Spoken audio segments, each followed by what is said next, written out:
on. Hi everybody, today we are learning about vector and parametric equations in R2 and R3. So we are out of chapter 6 and 7. Now we're learning more specific linear algebra stuff. So we're going to find out what a vector and parametric equations of a line are, discuss the different components of each, and discuss how they are used to create an equation. Okay, and then of course we'll solve problems. So lines and vectors have some similarities and some differences. So lines are infinite, so they go on forever. Bidirectional, they point in two directions, and they have a fixed location. Vectors, however, they're unidirectional. They have one direction, and they're translatable. They don't necessarily have a fixed location, but we can use them to define a line in R2 or R3. So vector and parametric equations are determined by two things. They have a direction vector, which is a position vector that defines the direction. So think about, it's similar to slope. So it basically tells us what angle is the line at. So again, it's a position vector that defines the direction of the line. So it's parallel to the line going through the origin. And then you'll need one point on the line, any point on the line, to lock in the location of the line. So the direction vector is similar to the slope in that it gives the shape of how steep the line is, and any point on the line gives the location of where that angly line is. So in other words, a vector equation defines a line parallel to the direction vector going through the given point. And this is a unique line, okay? So if you have a direction vector, there's only one such line that would go through the given point. So if this is our line, okay, we're going to refer to it with a capital L. That's how we refer to lines. And we can show the direction vector here. So it should look exactly parallel to the line. I'll try my best here. Okay, and it is denoted by the vector m, okay, which is just like m is slope, so that's kind of helpful, and we'll use it a, b. So the vector m equals ab is the direction vector, so it is parallel to the line. Okay, so it's the position vector parallel to the line. Okay, so now we're going to draw all kinds of other fun stuff. We're going to draw a point here, P, and we're going to define it as xy. So down here, P represents any point on the plane. And then we're going to draw a different, I should use a different color, a different point, PO, which we'll define as x sub O, y sub O. And that's referring to a given point. So PO is a given point, P represents any point. So then this vector from the origin to PO can be defined as R sub O. And then this vector from the origin to the point P can be defined as just vector R. Okay, then this distance here can be referred to as T M. So T is a parameter, T in the set of all real numbers. So that Tm, so it's a scalar multiple, is collinear with M. Okay, so this vector Tm goes from here to here. So this is really just vector addition. So R is equal to RO plus TM, where T is in the set of all real numbers. So that's just vector addition, right? RO plus TM is equal to R. So that is the equation of a line, a vector equation of a line. So this means any point on the line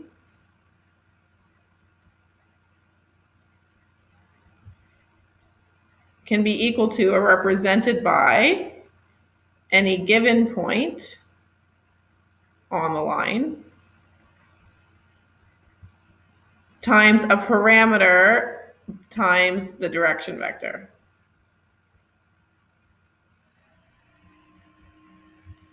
Okay, so I'm sure you're at this point, you need an example. You're like, I do not get this. I'm going to show you. All right, so par exemple, let's do, so 1, 2, 3, okay, 1, 2. Okay, so I'm going to put the point 1, 2 on the line.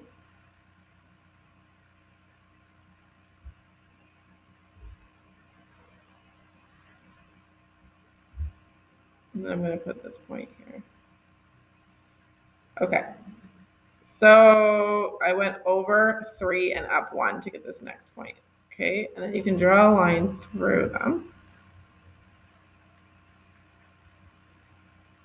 So this is the line, goes through the point 1, 2. All right, so our direction, and this was 3 over, so and 1 up. So this is -2 here, 3. So the direction vector then starts at the origin and goes over 3 and up 1. Okay, so it's parallel and it defines the slope. Okay, so the coordinates of this are -3, 1. So the equation of this line is the vector r, so any point can be given by taking a point on the line 1, 2, and adding some parameter times the direction vector. And then you would conclude t is in the set of all real numbers, okay? Oops. So this is part of the equation. So basically what this discusses is a line going through 1, 2, and parallel to the vector -3, 1. Okay, that's what that means. So it goes to this point, that's the location, it's fixed in that point, and then it's parallel to that direction vector.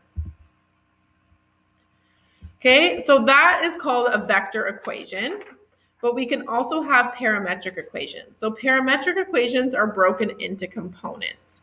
So it's broken into an x part and a y part. So the x is just the x value of that known point plus t times a, so the a value of the direction vector, and then y is then the y value of the known point plus t times b, so the y value of the direction vector, and then you still have to conclude that t is in the set of all real numbers. Okay, that is a part of the equation.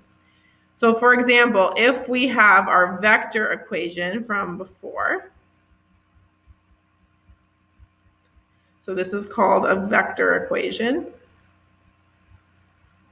The parametric equations are x equals 1 minus 3t, and y would be 2 plus t. So these are called the parametric.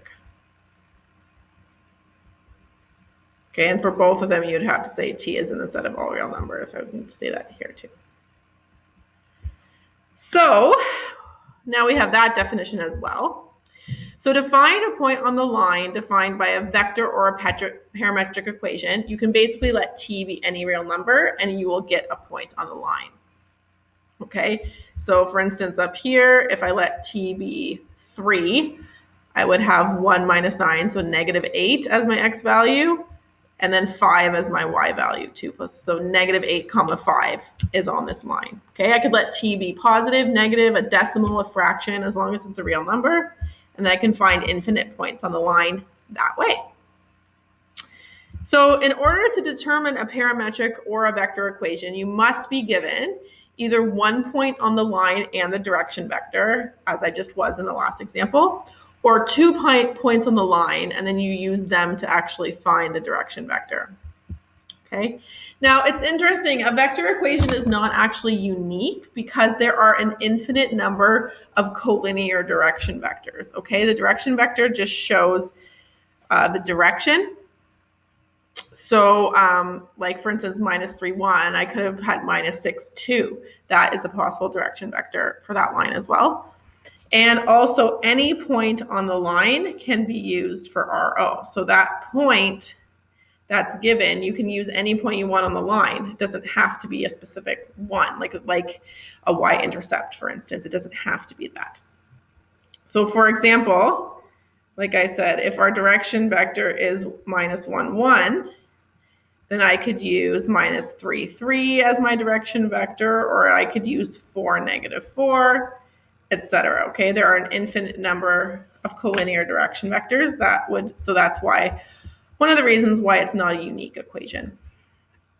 Okay, so given that the vector and parametric equations of a line through A, so 1, 4, and this direction vector, so that should be a vector. Okay, so then the equation then is my point, 1, 4, plus t, my parameter, times my direction vector, minus 3, 3. Except notice that I can simplify this. So it's kind of better to do, this is what the answer will say in the back of the book, minus 1, 1 instead, okay? Where t is in the set of all real numbers. Okay, this is simpler than this, and so it's preferable. And they're collinear, so it doesn't change the meaning. So then my parametric equations would be 1 minus t, y equals 4 plus t. Okay, so I'm just taking the x value and the x value to get the x, and the y value plus the y value to get the y. And then I say t is in the set of all real numbers. Okay, sketch the line and find 3 other points on the line. So, okay, so my direction vector is minus 1, 1. So I can draw that little vector there, right? There's my M. And it goes to the point 1, 4. So here.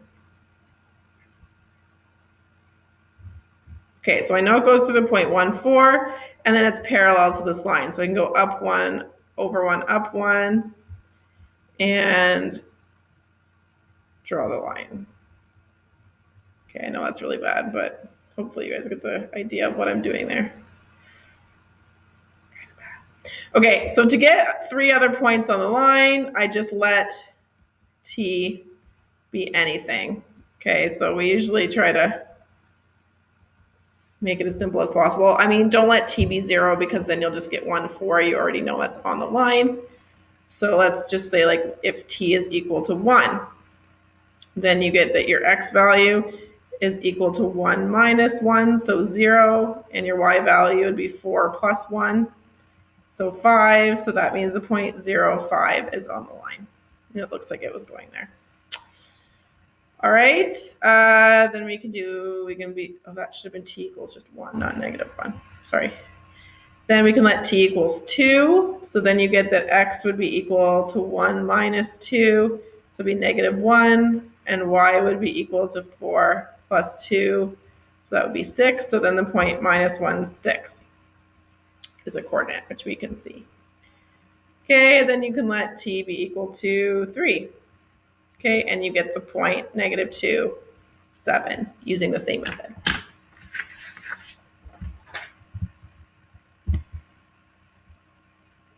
All right, so are either of these points on the line, Q or R? So to find this out, you have to sub your x and your y into the parametric equations. So 1 minus t is my x value, so set that equal to minus 21. And then 4 plus t, you set that equal to 23. Okay, check if they yield the same value for t. So if I rearrange this, I get t equals negative 22. And if I rearrange this, I get t equals 19. So notice they would take different parameters to get those 2 points. So we can say that that is not on the line. Okay, so let's try these steps again for this coordinate. So 1 minus t equals negative 29, and 4 plus t equals 34. So in this case, t would be 30 and t would be 30.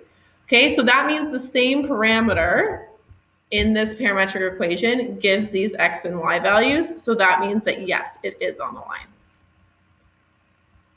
Okay, because that means if you subbed in the parameter 30 into the vector equation, this is the point that would result, which means it's on the line. Okay, the next example is determining the vector and parametric equations of the line, and we're given 2 points on the line. So the first step is to find the direction vector. So the direction vector is just the vector from E to F, okay? So this gives us the position vector, EF, so it's going from E to F. But when we do this calculation, we actually get the position vector, EF, so that gives us the direction vector. So remember that that's OF minus OE.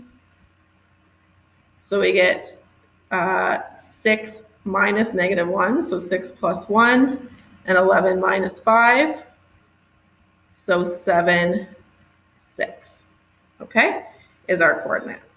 So write the equation with either point. So this is our direction vector.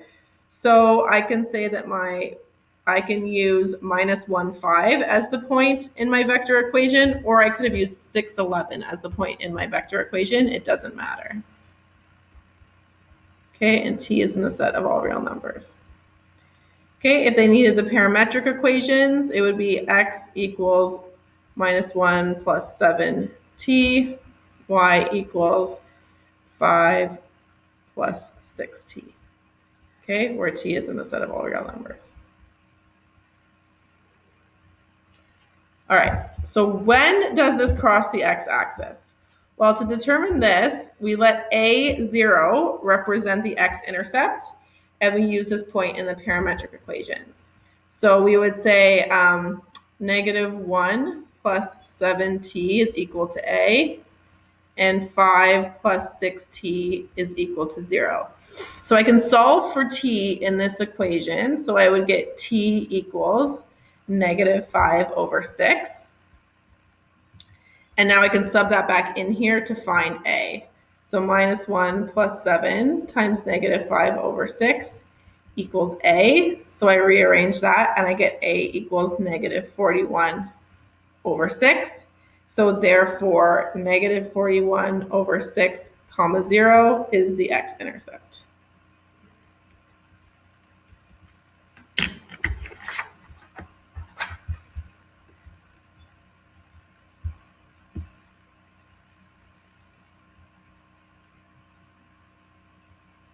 Okay, so example 3 says to determine a vector equation for the line that is perpendicular to this and goes through the point 6, 5.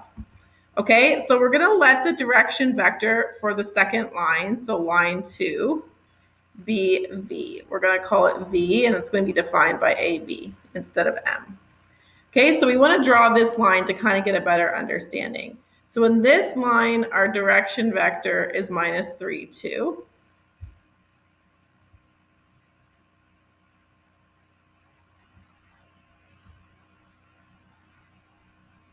So this is the direction vector for our original line. And it goes through 4, 1.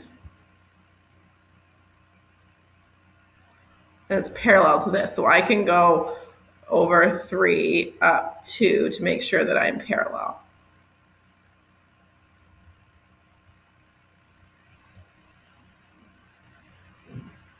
So what I'm looking for is a line that is perpendicular to this and goes to the point 1, 2, 3, 4, 5, 6, 1, 2, 3, 4, 5. So I'm looking up here. Okay, so it's going to look something like this, right? I don't know exactly where it hits it yet. But it's going to hit it at a right angle. So that's the line I'm looking for, this green one. So now, because we know this direction vector and we've defined our direction vector for L2, we know that the dot product of M dotted with V has to be 0. So the direction vector of the blue line and the direction vector of the green line have to have a dot product of 0 because they're perpendicular. So that means negative 3, 2 dotted with AB has to equal 0.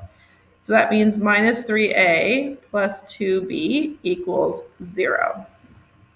Okay, or we could write this as 2B equals 3A.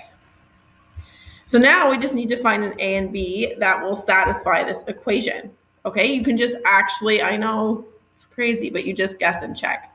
So for this, what will work is if an A value is 2 and then your B value is 3. Now remember, I could have just let A be 1 and solved for B and got a fraction. That's fine. I just picked these because they're integers, and so it's a better direction vector than having like 1 2/3 or whatever it would be. So now you just sub that in, okay? So now the equation is, it goes through the point 6, 5, and then we have our parameter t multiplied by our direction vector 2, 3, where t is in the set of all real numbers. So there we go. Okay, so in 3 space, the same thing is true. It's just that you have x, y, and z coordinates. So your r is still equal to your known point, RO, plus tm, where t is in the set of all real numbers. It's just that in this case, your RO has an x, a y, and a z, and your m has an a b, and a c. And then you have 3 parametric equations instead of just 1.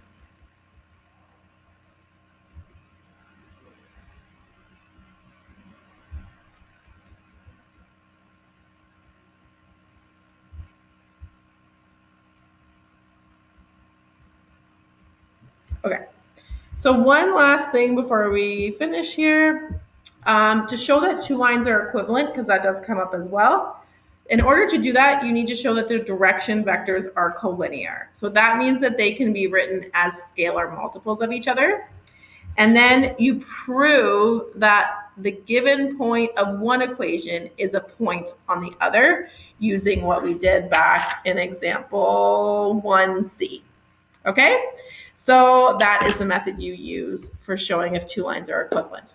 Okay, so that's vector and parametric equations. Thanks for watching. Hope you learned lots.